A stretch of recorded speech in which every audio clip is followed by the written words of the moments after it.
Agora, Elo, empreendedorismo na rede, com Douglas Martins, aqui na 316. Dicas de como superar os desafios de empreender em tempos de crise. Bom, já está aqui comigo meu amigo Douglas Martins, que já está aí plugado com a gente desde cedo e, claro, hoje para mais um bate-papo aqui no nosso Espaço Elo. Douglas, bom dia, querido, me ouve bem aí por aí? Bom dia, Welber, ouço perfeitamente, privilégio estar aqui mais uma vez, conectado com a audiência da Rede 316, sua audiência. Privilégio poder compartilhar mais um dia aí das experiências do que Deus está fazendo no mundo do trabalho, né? Então, obrigado mais uma vez aí, abraço a todo o Brasil, pessoal que tem escutado em outras partes do mundo, que o Senhor seja com cada um de vocês nessa manhã.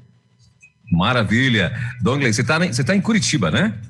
Estou aqui, rapaz, em Curitiba, nesse Eita. dia fresquinho. Para quem está aqui em Curitiba, o negócio está tenso. É mesmo? mais uma manhã, então, aí, de sofrimento com carioca. Um carioca em Curitiba, né? Essa deveria ser a temática hoje, o frio nos pés do carioca em Curitiba. Meu Deus, mas que bom ter você por aqui. Obrigado mais uma vez pela tua participação junto com a gente, pelo teu tempo aí que você tem disponibilizado para estar com a gente toda terça-feira. E hoje, Douglas, a gente vai estar falando sobre dependência de Deus. Eita, coisa difícil, hein, Douglas? As pessoas, nós, seres humanos, entendermos isso, hein? É isso aí, Elber. Esse tema, né, eu tenho privilegiado esses dois assuntos, sempre que a gente começa a conversar sobre as temáticas, né, do reino de Deus, do nosso chamado, da nossa vocação, de todo o projeto que Deus tem para o mundo do trabalho, eu tenho sempre começado com esses dois pilares. Oração, falamos semana passada, e dependência, vamos falar um pouco disso hoje. Naturalmente, a gente não vai conseguir esgotar aqui numa conversa de pouco menos de uma hora, mas a ideia é a gente trazer alguns princípios, né, alguns conceitos que vão nos ajudar, porque dependência é algo que a natureza caída, né, o pecado e toda essa dinâmica que o pecado trouxe para o mundo obstruiu, atrapalhou. Se a gente lembrar lá da criação, né, daquele relacionamento maravilhoso que havia entre Deus e o homem, e o que faz com que o homem se distancie de Deus foi justamente quebrar um princípio de dependência, que é a obediência. E assim a gente começa essa prosa de hoje. Maravilha. Para você que está aí ligado na Rede 316, nós começamos então esse bate-papo aqui com o nosso amigo Douglas Martins, de toda terça-feira, é o nosso Espaço Elo, onde aqui, né, a gente tem aprendido, você que de repente é um empreendedor, um empresário, está começando, está planejando abrir uma empresa ou um pequeno negócio também. Então aqui nós temos aprendido a como eu devo direcionar esse meu negócio para a glória de Deus, né? Então, com isso, nosso amigo Douglas Martins está aí toda terça-feira junto com a gente, dando-nos aí algumas dicas, e como ele bem falou, não é assim em menos de uma hora que a gente vai conseguir matar todo o que nós gostaríamos de falar, mas tem ajudado bastante, já tem abençoado aí muita gente. E para você que quer participar, de repente, se você tem alguma pergunta, tem alguma, né, gostaria de participar desse quadro, você pode mandar aqui no nosso WhatsApp, 11-9-3003-0316. Douglas, a gente sabe que mesmo empresários crentes no Senhor, às vezes fracassam em algum momento, né? E aí, de quem é a culpa? Como reconhecer o papel do fracasso na vida dos negócios, meu irmão? Welber, vamos para a palavra de Deus, né, que é fonte de toda a inspiração. Se a gente vai falar de viver uma vida de dependência de Deus, a gente precisa ir lá, né? Então, eu gosto muito, né? Semana passada a gente trouxe aqui o Sermão do Monte, e esses temas estão ali repletos, né? O Sermão do Monte parece que é o sermão que Jesus fez questão, né, de que Deus fez questão de deixar registrado de forma literal na palavra, né, completo, ou seja, ali tem uma narrativa ampla do que Jesus entende ser uma vida autêntica, uma vida genuína, de dependência de Deus. E aí a gente vai entendendo, na medida que a gente estuda o Sermão do Monte, quando você chega ali em Mateus capítulo 6, no versículo 33 especificamente, Jesus fala: então, depois de tudo isso que vocês viram, lembrem de que vocês devem buscar primeiro o reino de Deus e a sua justiça, e todas as outras coisas serão acrescentadas a vocês, né? É um texto que Jesus recomenda. Quando a gente pensa em falha ou em insucesso, a gente geralmente quer encontrar um culpado, né? O ser humano, na nossa geração e nas gerações anteriores, foi treinado no contexto da sociedade, no contexto acadêmico, no contexto familiar e, por que não dizer, em certa medida, no contexto da igreja, em que errar é ruim, errar é mal, né? Você viver uma experiência de falha é algo, assim como, fazendo um paralelo aqui, você lembra da história de Jó? Os amigos de Jó chegam ali e a gente que hoje conhece a palavra de Deus sabe que a história de Jó não tem a ver com o pecado dele, mas os amigos, quando chegam naquele lugar ali para visitá-lo, a primeira coisa que eles apontam, né, é que provavelmente Jó pecou. E tem um que é um pouquinho mais abusado ainda, ele fala: não, então se não foi você, talvez seus filhos tenham pecado. E começa então toda uma discussão, capítulos discutindo essa história de quem é a culpa. E no final, quando a gente lê o livro de Jó, a gente aprende que o diabo está o tempo todo, né, cirandando, procurando alguém que possa derrotar, cumprindo o seu ministério de roubar, matar e destruir. E que, algumas vezes, por permissão de Deus, a gente é provado nas nossas convicções e na nossa dependência até o limite. Então, quero começar trazendo esse pano de fundo de que nada acontece no reino de Deus, nada acontece na vida do cristão sem que haja uma permissão de Deus. Deus está em todas as circunstâncias. Então, quando você eventualmente passa por uma situação de sucesso, a tendência é dizer: eu sou bom pra caramba. Quando você passa por uma situação de fracasso, a tendência é dizer: aonde que estava Deus, né? E aí começam, então, os amigos, a esposa, né? Nesse caso lá do Jó, eu quero fazer esse paralelo, não estou dizendo aqui que seja o caso das esposas que nos ouvem, né? Mas naquela história começam as pessoas a querer encontrar uma resposta e ao mesmo tempo acusar, né, a pessoa. E aquele empreendedor, às vezes, carrega consigo uma culpa. Eu não sei responder, Welber, se a responsabilidade é por falta de disciplina nos negócios, porque alguns empreendedores que eu conheço são indisciplinados. E a sua indisciplina vai trazer como consequência um negócio mal sucedido. Eu não sei dizer ou afirmar se o caso de um ou outro amigo que nos ouve é uma questão de pecado, né? De fato, né? Eu estou conduzindo o meu negócio de uma maneira que desagrada a Deus, envolvido com corrupção, envolvido com sonegação, envolvido com tratos inadequados ao seu time, à sua equipe. E a consequência do pecado no mundo espiritual é a morte. No mundo dos negócios, né, que não há separação, mas na dimensão física onde os negócios acontecem, pode ser uma série de problemas na justiça do trabalho, podem ser uma falta de compromisso da sua equipe com o seu negócio. Então, eu diria que podem haver muitas razões para que os negócios não sejam bem-sucedidos. Agora, na medida que eu vivo uma vida de dependência de Deus, como cristão comprometido, há algo extraordinário a nosso favor, que é o fruto do Espírito Santo e a manifestação dos dons que abençoam o corpo de Cristo, mas que também desenvolvem em mim habilidades que eu consigo aplicar e transpor para o mundo do trabalho, lá no negócio, e aí eu posso usar todo esse conjunto de forças ao meu favor.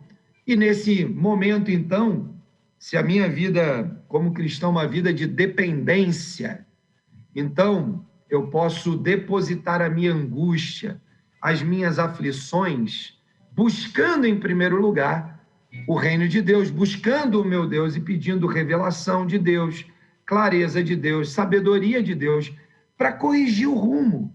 E não é incomum a gente encontrar empreendedores que iam em uma direção e porque compreenderam que Deus está ali com ele, do seu lado, entenderam que o Senhor tem todo o interesse em ministrar transformação, mudança, em ministrar no seu negócio um processo de conversão daquelas pessoas, às vezes de mudança de pessoas.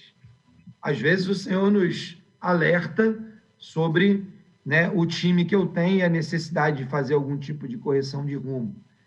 Mas quando a gente não consegue submeter a nossa vida a uma total dependência de Deus, essas aflições e angústias fazem com que a gente tome decisões muitas vezes precipitadas, muitas vezes decisões que não estão suportadas em oração, e aí a nossa vida não é uma vida de quebrantamento, a gente não busca a resposta na palavra, a gente não tem bons conselheiros, e aí a gente está sozinho. E o que a Bíblia nos ensina, Que o diabo, nosso adversário, anda ao derredor, procurando alguém que possa devorar, que possa destruir. E muitas vezes o que a gente vê nas empresas que são mal-sucedidas são aquelas pessoas que se colocam numa posição de presa fácil. E o diabo se aproveita dessas circunstâncias. Qual é o antídoto, então, que nós temos para isso? Porque eu não quero ficar aqui dando audiência para o diabo, Vamos falar do que Deus pode fazer para transformar essa situação. O Espírito Santo está à nossa disposição, diariamente, disponível, interessado, do nosso lado, dentro de nós, atuando em nós, para nos dar todo o entendimento, todo o discernimento, constrangendo o nosso coração, constrangendo as nossas atitudes e decisões, se alegrando conosco, chorando conosco, intercedendo por nós. Mas aí eu preciso decidir viver uma vida de dependência de Deus. Então, no meio das crises, uma vida de oração intensa, uma vida de busca de conselhos, uma vida de decisões baseada em princípios da palavra de Deus, uma vida que não se submete, não se sujeita a uma oferta barata, Nós vimos a consequência da falha, do silêncio de Adão. Aliás, um livro muito bom para os homens que quiserem ler, e suas esposas. Silêncio de Adão. O silêncio de Adão permitiu que o diabo se aproximasse ainda mais, criasse uma circunstância e o pecado chegasse, por meio do silêncio dessa dupla. E aí, o que acontece nos dias de hoje é que muitas vezes nós estamos ali nos submetendo a práticas que não são práticas abençoadoras e práticas da palavra, e a nossa atitude faz com que o espaço e a brecha seja dada. Mas o Senhor está ali disponível o tempo todo, na hora que você ora por revelação de Deus, por sabedoria de Deus, que você busca ajuda, que você busca conselheiros, que você busca suporte técnico para dar apoio ao seu negócio. Eu estou acompanhando um irmão do Rio de Janeiro, ali da região de Angra dos Reis. Tivemos lá o Movimento Elo, foi acionado por ele, e muito, muito interessante. Eu tive uma conversa com ele, depois colocamos um mentor para acompanhá-lo. Essa semana ele me mandou uma mensagem, Welber, dizendo: Dongley, impressionante como a minha mente está se abrindo por conta da conversa aqui com o Arão, e como isso está abençoando as decisões e aquilo que a gente está fazendo no dia a dia. De modo que, Welber, para haver espaço aí para outras né, para outras conversas e outras perguntas, eu concluo essa primeira fase, né, essa primeira pergunta que você fez, dizendo o seguinte, né? Não procure tanto gastar energia com a culpa, mas procure encontrar a origem, né? E no fato, e naquilo que de fato tem gerado o fracasso daquele negócio, o fracasso daquele contrato, o fracasso daquele projeto ou daquele produto. Submeta ao Senhor, gere dependência dele, comece orando, pedindo ao Senhor revelação, clareza, né? Orientação de Deus. Isso é suficiente para abrir uma porta e conectar a possibilidade de o Espírito Santo operar na sua vida. Procure conselheiros que também têm conhecimento técnico para orientar e trazer conselhos abençoados para o seu negócio. Eu tenho certeza que todas as outras coisas serão acrescentadas. Maravilha. E Dongley, qual assim que você acha que seria o primeiro passo para que o empreendedor pare de confiar mais nas próprias forças e de fato comece a entregar seus negócios à dependência de Deus? Assim, e também queria que você falasse também para nós como acabar com o medo de parar de confiar em si mesmo. Vamos lá, né? A autoconfiança é bom, né? O sentimento de confiança é algo positivo. Há, inclusive, uma série de transtornos gerados na vida do empreendedor, na vida das famílias, na vida das pessoas, por um problema que é exatamente o contrário, que é o problema de baixa autoestima. Então, quando eu tenho baixa autoestima, baixa confiança, eu vivo problemas de ordem talvez muito mais complexas, que podem produzir consequências muito, muito graves. O outro lado dessa mesma moeda é o excesso de autoconfiança, o excesso de autoestima. A Bíblia nos ensina que ninguém deve ter de si mesmo um conceito mais elevado ou uma opinião de que eu sou muito bom, né, mais elevado de si mesmo do que, de fato, aquilo deve, porque a arrogância precede a queda, né? Então, são princípios que a gente vai encontrar, né, ali no livro de Provérbios, que vão nos ensinando que autoestima não deve ser confundido com arrogância ou com a confiança excessiva. Um pouco de medo sempre faz bem, né? O medo, ele é uma reação que o nosso cérebro produz diante de situações e circunstâncias que a gente não sabe como resolver. O problema não é a sensação de medo, o problema é quando o medo paralisa. A Bíblia diz que o perfeito amor lança fora todo o medo. Então, eu tenho aqui alguns pilares na palavra que me ensinam a lidar com o excesso de confiança ou a confiança desmedida e com o medo. Então, eu posso usar isso a meu favor quando eu estou conduzindo os meus negócios. Bom, diante do medo, eu deveria procurar o perfeito amor, que lança fora o medo. Bom, a Bíblia também diz que o perfeito amor, ele só existe em Jesus Cristo, né? Então, em Jesus, nós sentimos, recebemos o perfeito amor. Logo, para que eu possa enfrentar o medo, eu preciso submeter esse medo ao Senhor da minha vida, que também não só me entrega o perfeito amor, faz com que eu sinta o perfeito amor, mas também conhece as minhas necessidades. E aí a gente pode, então, fazer uma série de combinações, né? Como o texto base de hoje, lá em Mateus 6,33, buscar primeiro o reino de Deus e a sua justiça. Quando a gente entende que o reino de Deus, como Paulo diz aos Romanos, né, é justiça, paz e alegria no Espírito Santo, nós somos conduzidos a refletir ou a depender de uma vida que produz ou que entrega, que manifesta nas nossas atividades profissionais justiça, paz e alegria.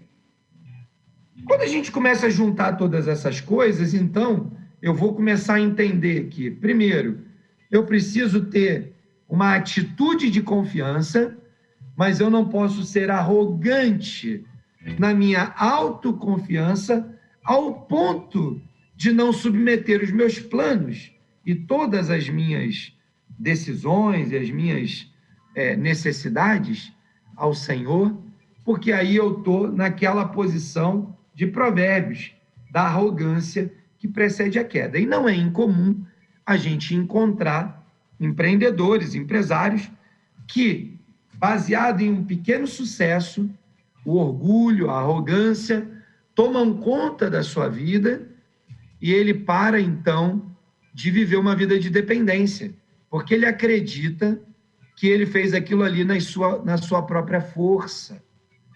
E aí, nessa hora, ele começa a esquecer de submeter a Deus os seus novos planos. Ele esquece de praticar a submissão, ele esquece de buscar conselho, bons conselhos, e aí começa, então, uma relação com o negócio em que esse negócio, ou essa atividade profissional, ou esse emprego, é o resultado da minha alta capacidade de fazer ou da minha capacidade de executar. E aí nós começamos a colocar o Espírito Santo de lado, começamos a dizer para Deus, olha, eu nem preciso de verdade do Senhor. E aí a gente começa a ver, né, todo esse conjunto levando a gente para o ambiente de ruína. E a ruína começa a acontecer no mundo espiritual. Como a gente já tem falado aqui, não há separação, né? Aquele que teve um encontro com Jesus, não há separação entre secular e sagrado. Nós somos uma pessoa única, um ser espiritual vivendo na dimensão terrena, aonde se manifestam, por causa do pecado, as manifestações da carne, os frutos da carne, que precisam ser combatidos com o fruto do Espírito. Então, nós precisamos de entendimento da palavra, submissão a Deus, dependência do Espírito Santo, para poder construir uma vida empresarial, uma vida empreendedora, uma vida profissional, que não se suporta em cima do seu próprio conhecimento ou da sua própria autoconfiança.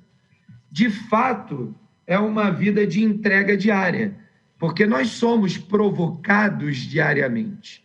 É muito bom ter um sucesso num projeto, num negócio. Aquilo gera um certo grau de satisfação. E se a gente não consegue controlar esse grau de satisfação e não consegue dar a glória e a honra, de fato, a quem merece, e eu não estou dizendo aqui, Welber, que as pessoas não devem comemorar e celebrar, muito pelo contrário. A gente precisa comemorar e celebrar com as nossas equipes, a gente precisa ter eventos de celebração, mas quando esses eventos e essas comemorações deixam de lado o nosso Deus e colocam o foco, colocam a carga, colocam a responsabilidade, colocam a principal característica da celebração em uma ou mais pessoas e não trazem em momento nenhum a glória de Deus para o lugar que ela merece, a gente começa então a dar brecha e coloca o primeiro tijolinho naquele muro que vai subir entre nós e Deus. E a consequência disso a gente já sabe qual é. A consequência de alguém que constrói o seu sucesso, os seus desenvolvimentos, as suas vitórias em cima do orgulho pessoal, é o tijolinho que vai colocar essa separação E como, né, o livro de Provérbios nos ensina, o orgulho, esse sentimento de total potência humana, ele é o começo da queda, primeiro no mundo espiritual e depois vai se manifestando na nossa vida, aqui nesse ambiente terreno. Eu gosto de lembrar sempre, né, de Davi. Davi, a gente reconhece ele como um personagem, um herói da Bíblia, né?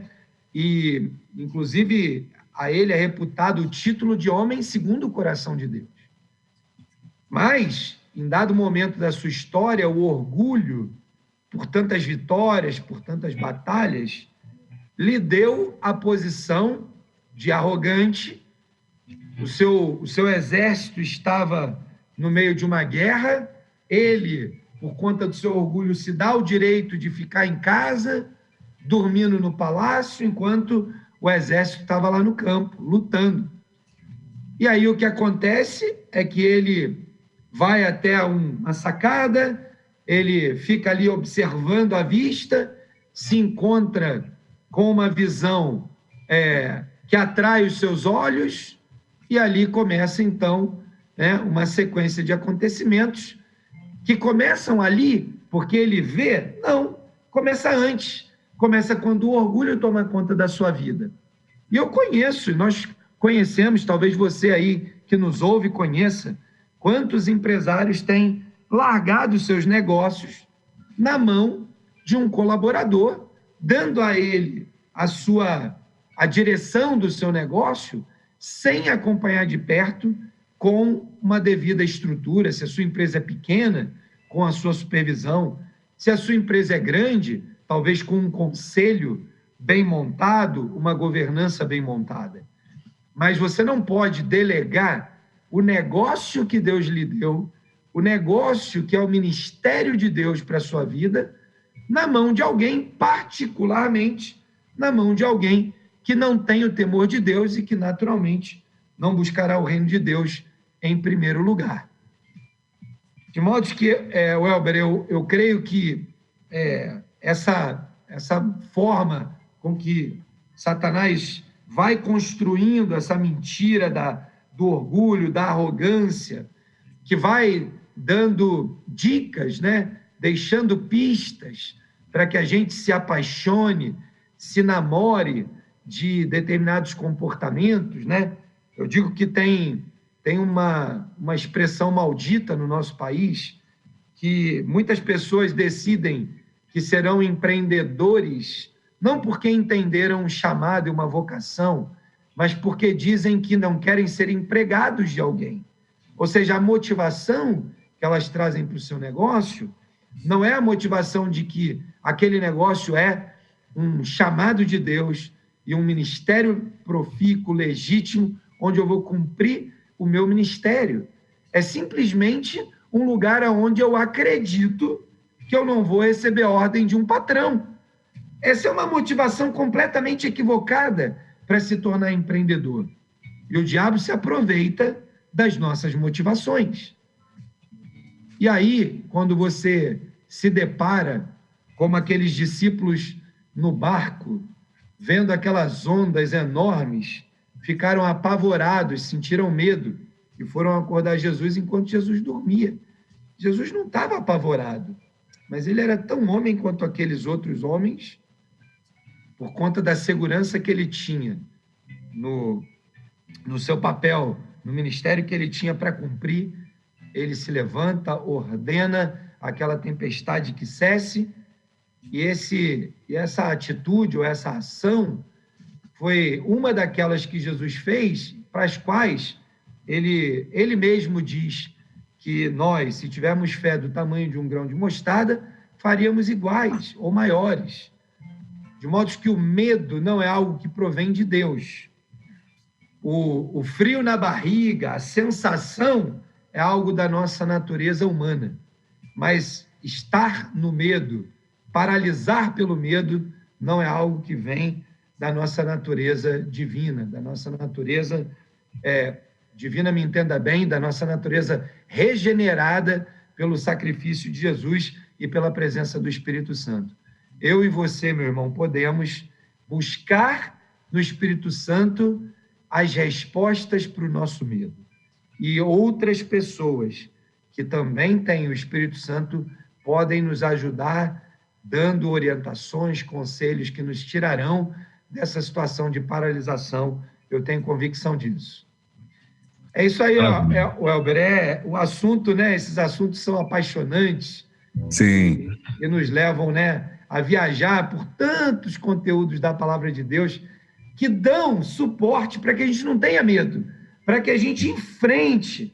E a Bíblia nos diz que quando a gente for em frente, as portas do inferno não prevalecerão contra nós, né? Sim. Douglas, no livro de um camarada aí, né, que acho que você conhece bastante, Perspectivas da Vida Cristã, você conhece esse livro, não? Conheço, uma bênção. Eu espero que seja. Então, de autoria do nosso querido Douglas Martins, tem um comentário lá na segunda semana que faz parte desse tema, né, dependência de Deus, em cima da meditação, da reflexão que você traz ali. E lá no finalzinho, eu gostei muito de uma observação que você faz. Você diz o seguinte: não se engane, sem trazer os princípios e valores do reino de Deus para a sua empresa, você estará quebrando um princípio fundamental estabelecido por Deus para que as demais coisas sejam acrescentadas. Então, assim, às vezes a gente acha que... Aliás, você resumiu muito bem quando você falou que quando a coisa está de vento em popa, você está ali todo achando que é você que está ali fazendo e acontecendo, mas aí quando o treino foge do teu controle ou de repente reverteu, deu um revestrez, vamos dizer assim, né? Aí você diz: Deus, o que eu fiz? Deus, o quê, né? É mais ou menos isso mesmo, né? Então, assim, e a gente sabe disso, que para que a bênção do Senhor ela venha a ser acrescentada, né, nós temos que, de fato, obedecer esses princípios, né, Dongley? É isso mesmo, Welber. E se a gente entender, né, vamos sempre voltar para esse princípio fundamental, né, do Movimento Elo, que é levar os empreendedores a entenderem o chamado e a vocação que o Senhor tem para transformar os nossos negócios em empresas do reino de Deus. Se eu quero transformar o meu negócio em uma empresa do reino de Deus, eu não posso quebrar princípios e valores do reino de Deus, porque essa é a forma de governo que a palavra de Deus nos ensina para que a gente funcione dentro do reino. Então, quando nós abrimos mão de usar os princípios e valores, vamos fazer aqui um paralelo. Se a Constituição brasileira diz que eu não posso roubar a propriedade de outra pessoa, porque isso é um crime passível de punição, passível de prisão, e eu vou lá e roubo, o que eu fiz? Eu quebrei um princípio fundamental da lei. E aí eu vou fazer, então, já um paralelo aqui com aquele episódio em que Jesus pesca lá o peixinho, tira uma moeda, manda pagar o tributo, e aí o pessoal fala: vai pagar tributo a César? E aí ele pega a moeda e explica, né? Olha aqui, ó, de quem é essa carinha aqui? É de César. Então, dá a César o que é de César e a Deus o que é de Deus. Nós vivemos debaixo de um conceito fundamental de autoridade e, como cristãos, aqueles que de fato já entregaram sua vida a Jesus e têm tido uma experiência pessoal com Jesus, essas pessoas, como nós, precisam entender que há um governo. Não é uma vida do acaso que vai passar 60, 70, 80, 90 anos e eu vou morrer e aí eu vou para a eternidade. E aí começa a minha vida de santidade. Não, meu irmão, é um equívoco isso. Do dia que você aceitou Jesus, a eternidade com Jesus, porque você vivia antes a eternidade sem Jesus. À medida que você tem um encontro com Jesus, daquele dia em diante, é o seu primeiro dia da eternidade com Jesus. A diferença é que, temporariamente, a gente está habitando esse lugar e que um dia a gente vai habitar a presença de Deus.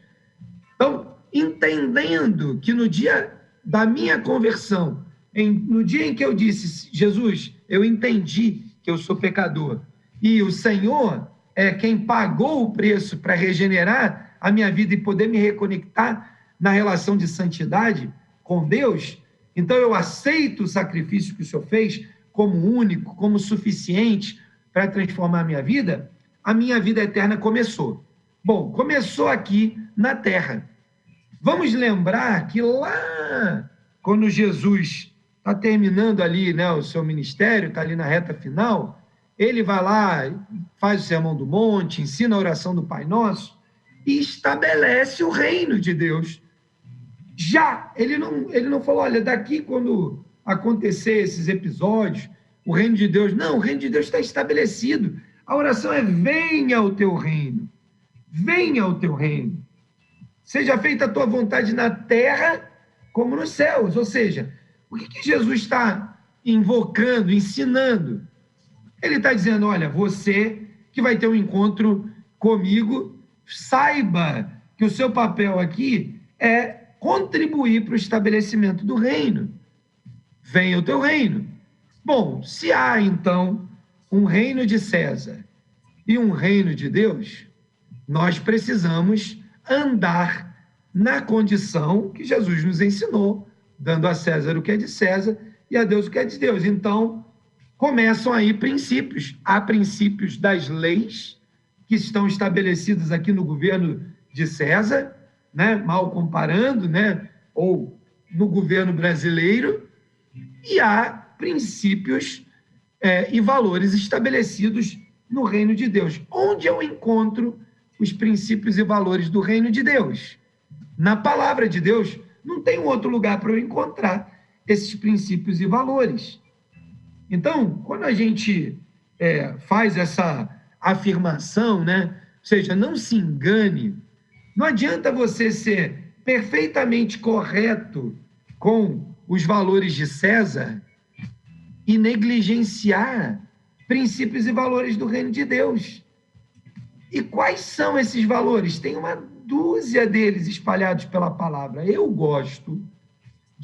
gostei, né, de memorizar essa expressão que Paulo usa para a igreja de Roma, lá no capítulo 14, versículo 17, quando ele afirma isso, olha, o reino de Deus é justiça, paz e alegria no Espírito Santo.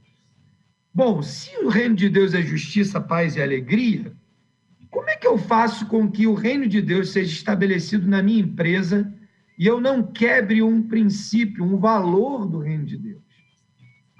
Produzindo justiça. Olhe para o seu dia a dia, olhe para a sua rotina e veja se você é uma empresa justa. Justa com os seus colaboradores, justa com você e com a sua família, justa com seus clientes, justa com seus fornecedores. E aí você está sendo uma empresa que está praticando valores do reino. Não, mas eu dou bônus para os meus funcionários, só que quando eu faço a negociação com os meus fornecedores, eu espremo eles de tal maneira que eu estou contribuindo para ele quebrar a empresa dele, ao invés de produzir justiça e fazer com que essa empresa possa continuar crescendo tanto quanto nós. E aí eu posso estar tratando na minha empresa o colaborador A com um tipo de tratamento e o colaborador B com outro tipo de tratamento. Isso é mais comum, Welber, que andar para frente. As pessoas acabam privilegiando uns em detrimento de outros. Isso é justo? Isso não é justo. Eu estou aqui só na justiça. Vamos falar um pouquinho de paz. Será que a minha empresa é uma empresa pacífica, onde as pessoas trabalham num ambiente de paz? E olha, eu não estou dizendo aqui que um ambiente pacífico é aquele em que ninguém cobra nada de ninguém. Não, longe disso.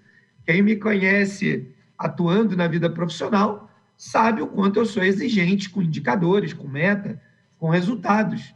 Mas uma boa maneira de produzir paz numa empresa é tendo clareza do que se espera das pessoas. Imagina, então, um colaborador chega para trabalhar, ele não sabe que eu espero que ele chegue às 7 da manhã todos os dias. Eu não combinei isso com ele.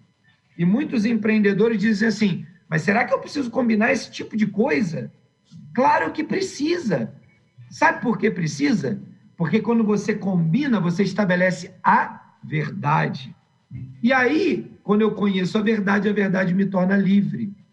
Quando eu não estabeleço regras, boas práticas, estava conversando com a minha filha agora de manhã, hoje mesmo, e ela estava contando uma situação lá no escritório onde ela trabalha, dizendo que, né, um líder fez um comentário lá por e-mail ou no grupo de WhatsApp deles, reclamando que algumas pessoas tinham deixado a pia com uma caneca de chá por lavar.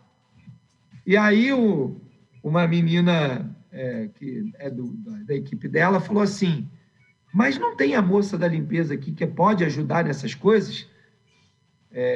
Imagina se eu viesse aqui e dissesse, estou cansado de cobrar os clientes, ou estou cansado de fazer os contratos, estou cansado disso ou daquilo, a empresa pararia. E a minha conversa com ela hoje foi exatamente essa. Falei, filha, olha que tremenda oportunidade de você virar para a sua líder, para a pessoa que comanda a sua área, e fazer uma proposta. Você, como cristã, não pode se eximir disso. Vai lá e fala para ela, olha, posso começar uma lista de boas práticas da nossa empresa? Práticas que nós queremos que todo mundo saiba que são esperadas. Não pode deixar uma caneca suja antes de sair da cozinha, antes de sair da pia. Toda vez que você usar, você deve lavar na mesma hora. Porque talvez, para algumas pessoas, lavar agora ou lavar depois não faça muita diferença. Para aqueles que são mais neuróticos com limpeza, isso vai ser muito importante. E olha o diabo se aproveitando de uma brecha, de uma xícara não lavada, para produzir um ambiente sem paz. E eu pergunto, é papel nosso como cristão estabelecer regramentos, condições, orientações para que haja paz na nossa empresa ou não? Porque o diabo ele quer usar cada uma dessas oportunidades para destruir a paz. E agora vamos falar um pouquinho de alegria para terminar essa fala, né? Bom, como é que eu faço na minha empresa quando a gente conquista um resultado? A gente diz para a equipe que isso não é mais do que obrigação? Ou a gente celebra com o time? A gente reconhece as pessoas que se desempenharam bem? A gente chama em particular e exorta aqueles que não se comportaram bem, que não colaboraram? Como é que a gente faz isso, né? Um ambiente de alegria é um ambiente onde a gente também comemora.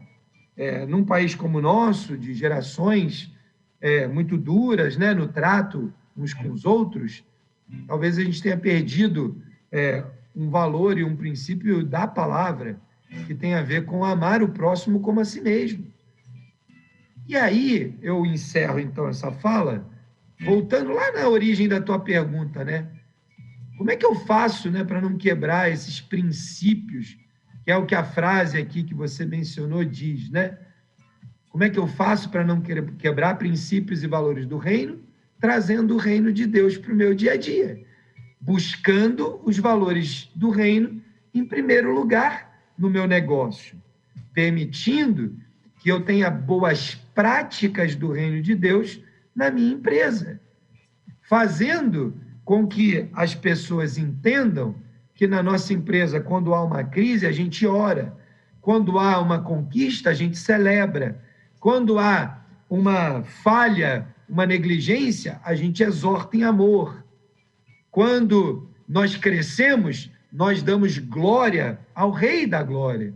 E nós reconhecemos aqueles que fizeram um trabalho bem feito, né? Mas nós não apartamos o reino de Deus da nossa vida, nos nossos negócios ou nas empresas onde a gente desenvolve a nossa atividade profissional. E aí, Welber, é que a gente vai poder colher um princípio fundamental, porque Deus não se contradiz. Se Jesus está dizendo que a gente deve buscar, em primeiro lugar, o reino de Deus e a sua justiça, e todas as outras coisas serão acrescentadas, ou a gente acha que Jesus é mentiroso, ou ele vai cumprir aquilo que prometeu. E aí é uma questão de em que posição a gente quer estar no nosso negócio. Maravilha. Muito bem. Legal. Dongley, às vezes a gente tem a dificuldade de entender, né, qual que é a nossa dependência, né? Em que ela está baseada, né? De quem nós de fato dependemos, né? De Deus, de nós mesmos, da nossa capacidade, né? Do nosso profissionalismo. Eu queria que você falasse rapidinho também, para que nós pudéssemos encerrar, um pouco sobre isso, né? Como que eu consigo organizar isso, né? Essa nossa dependência aí sobre a importância da minha capacidade, mas essa grande importância de Deus também nos meus negócios. Bom, vamos lá. Eu vou usar uma base da psicologia para poder ajudar a gente a tentar entender isso, né? Lembra que a gente tem temperamentos, toda pessoa tem uma característica no seu temperamento, né? Tem aqueles que são coléricos, aqueles que são sanguíneos, aqueles que são fleumáticos, aqueles que são melancólicos, né? E cada uma dessas características, ela manifesta em nós, ou ela nos faz manifestar algumas características de comportamento. Então, eu sempre tento associar isso, né, às pessoas e pensar o seguinte, né? Bom, o Dongley tem todas essas características instaladas dentro dele e, naturalmente, se você conversar com os profissionais da área, você vai ver que há uma predominância nessas características, em uma característica dessas do comportamento, na vida de todo mundo, ok? Então, vamos imaginar lá o colérico, né? É aquele cara do fogo, que tem aquela característica de estar sempre tenso, sempre com, como é que eu vou dizer? Sempre com uma atitude prepotente, intolerante. É o cara vaidoso, aquele que tem aquelas... você olha até o jeitão de vestir, ele tem essas características. O colérico, ele precisa de misericórdia, né? Para ele viver uma vida de dependência, ele precisa de misericórdia do Espírito. Se ele não for um cara que todo dia clama de joelho, jejua por misericórdia, ele vai ser aquele cara sempre independente, sempre prático, sempre eficiente, que nunca vai buscar em Deus a resposta para as suas necessidades. Ele vai falar: por que eu incomodaria a Deus com essa coisa tão simples aqui? Eu mesmo resolvo isso. Talvez, meu irmão, você esteja se vendo nessa figura. A outra figura é o sanguíneo, né? Aquele que é impulsivo, é inseguro em certa medida, né? É mais egocêntrico, tem características que são marcantes, é mais exagerado. Tudo para ele é né? Tudo para ele é E essa pessoa, né, que é normalmente um entusiasta, é uma pessoa simpática. O sanguíneo é muito simpático, porque todo mundo gosta desse cara que dá aqueles rompantes, né? Ele vira o ídolo da galera. Esse cara precisa buscar do Espírito Santo controle, porque o sanguíneo é o cara que sobe a rampa com uma tremenda facilidade. E na mesma facilidade com que ele destrói tudo que está em volta dele, porque subiu a rampa rápido demais, ele também tem um coração bom, vai lá, pede perdão, né? Cria aquele ambiente. O que ele precisa pedir do Senhor, né? Buscar no Espírito Santo? Moderação. Moderação. Como é que eu vou viver uma vida de moderação? Debaixo da dependência. É o exercício de todo dia, todo tempo. Falar, Senhor, não deixa eu sair demais da normalidade, me deixa eu ser uma pessoa moderada. Espírito Santo, me dá o fruto do Espírito da temperança. Ele precisa viver uma vida de oração, clamando ao Espírito Santo por isso. O melancólico, né? O melancólico é aquele cara que é pessimista, ó dia, ó céus, ó vida. Tudo é sempre confuso, tudo tem uma crítica, é meio antissocial, não gosta de muita gente, né? Tem essa característica.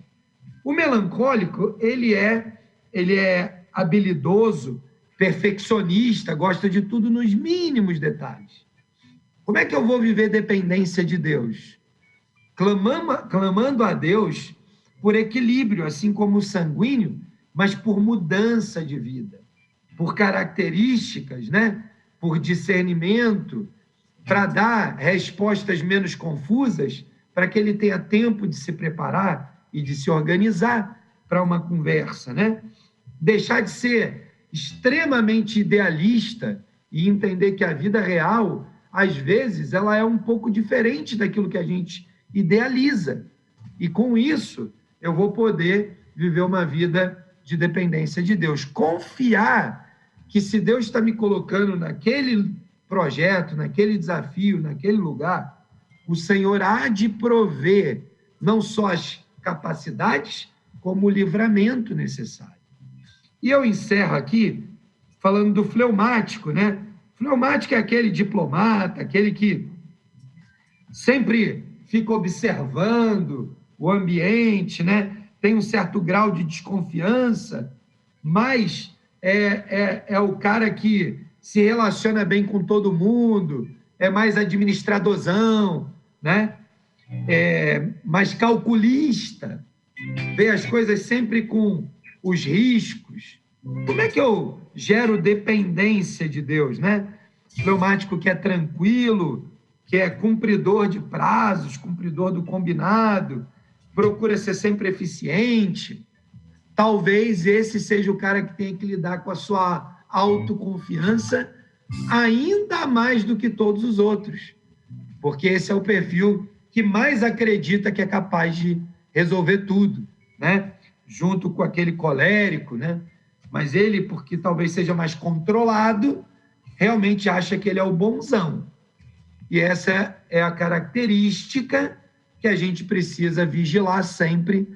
E aí, quando eu entendo qual é a minha característica do meu temperamento, características do meu comportamento, é muito mais fácil eu ir diante de Deus e clamar ao Espírito Santo que me dê a habilidade de botar em prática o fruto do Espírito que vai atuar naquela área de dependência que eu preciso gerar de Deus. Então, conselho aí para os nossos amigos, descubra, se você ainda nunca descobriu, vai na internet, dá um Google lá, características do temperamento, leia um pouco sobre isso, tem testes práticos que você pode fazer que mostram essa característica do temperamento, tudo gratuitamente hoje aí na internet. Se você tem um amigo que é psicólogo, então pode convidá-lo para bater um papo sobre isso, e aí você vai poder encontrar claramente aquelas áreas em que você precisa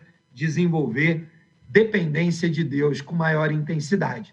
Nós precisamos depender em 100%, mas certamente há áreas que a gente precisa de uma maior intervenção do Espírito Santo todos os dias. Maravilha.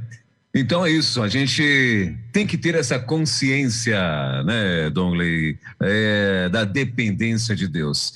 E esse então foi o nosso bate-papo hoje com este assunto. Tomara que você tenha entendido, você que está aqui na Rede 316. a importância da dependência de Deus. Dongley, mais alguma coisa que você gostaria de acrescentar sobre esse assunto? Não, Elber, a gente teria aqui assunto para mais 3 dias, mas vamos respeitar aí os nossos ouvintes, que têm interesse também em ouvir tantas outras coisas boas que a Rede 316 tem apresentado. Eu quero fazer um convite para a nossa audiência acessar lá o endereço, né, o site do Movimento Elo, em movimentoelo.org.br, e aí você vai ter muito mais conteúdos também para abençoar a sua vida no mundo do trabalho. Você é muito bem-vindo conosco ali no Movimento também. Um abraço para toda a nossa audiência. Obrigado, Elber, mais uma vez pela possibilidade de conversar com você sobre todos esses temas, né? Semana que vem a gente tem mais, vamos falar semana que vem sobre viver a dependência de Deus, né? Nós discutimos hoje um pouco da importância da dependência e semana que vem vamos aprofundar um pouco mais esse tema e como vamos viver na dependência. Maravilha. Dongley, obrigado, querido. Muito obrigado mais uma vez pela tua participação, por esse tempo disponibilizado aí para nós. Obrigado, então, Dongley. Forte abraço. Elo, empreendedorismo na rede, com Dongley Martins. Baixe agora os podcasts em nossa plataforma rede316.com.br. Dicas de como superar os desafios de empreender em tempos de crise.